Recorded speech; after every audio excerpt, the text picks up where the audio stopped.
Um, Before we dive into the intricate world of time travel in Lost, don't forget to subscribe to our channel and hit that like button to support more content like this.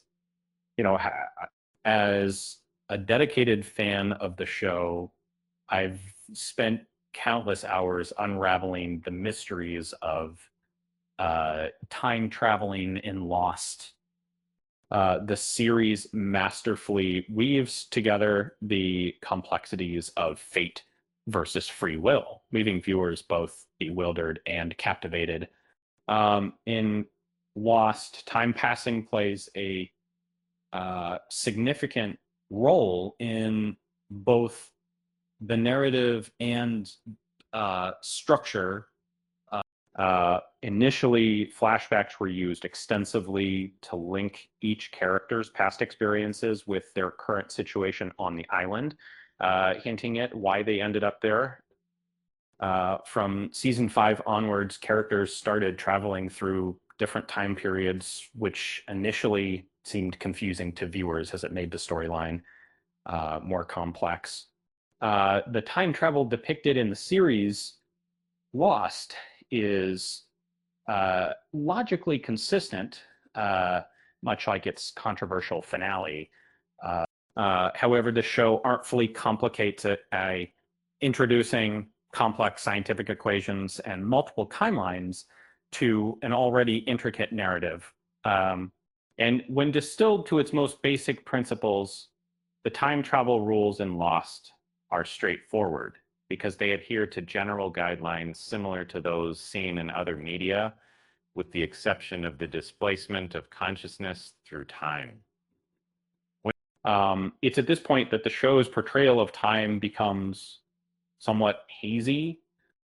Physical time travel in Lost involves the body and consciousness moving through various points in time as a whole.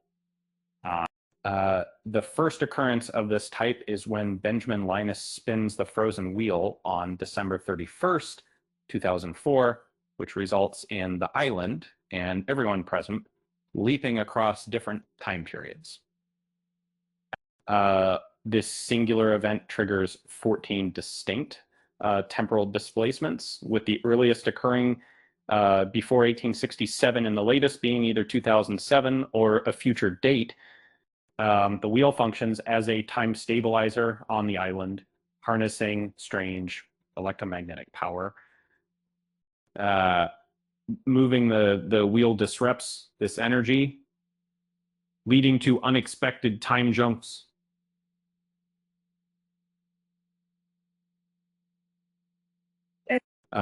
Daniel Faraday refers to it as a turntable.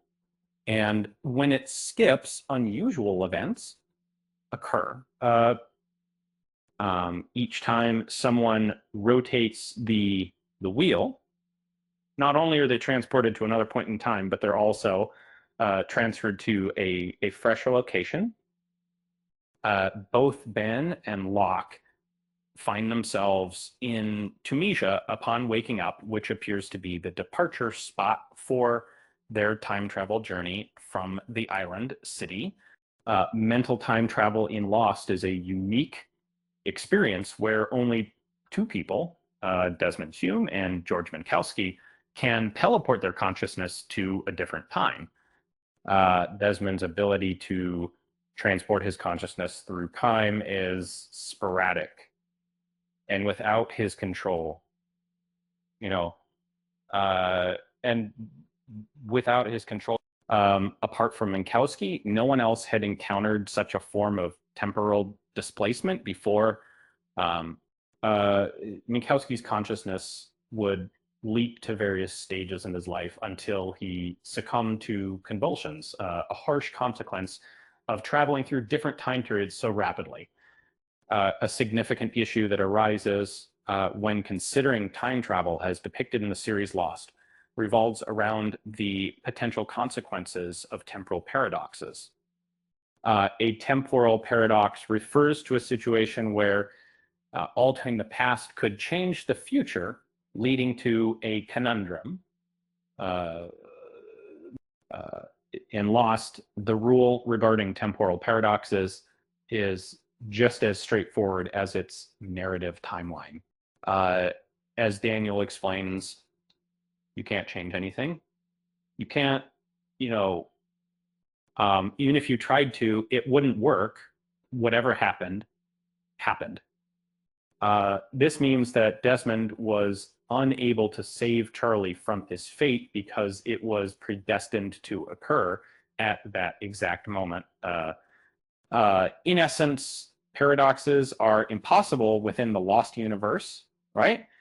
Because everything that was meant to happen did indeed occur. This is a contrast to shows like Loki, where even minor alterations can lead to branching timelines and the creation of alternate realities. As Daniel Faraday would say, whatever happened, happened.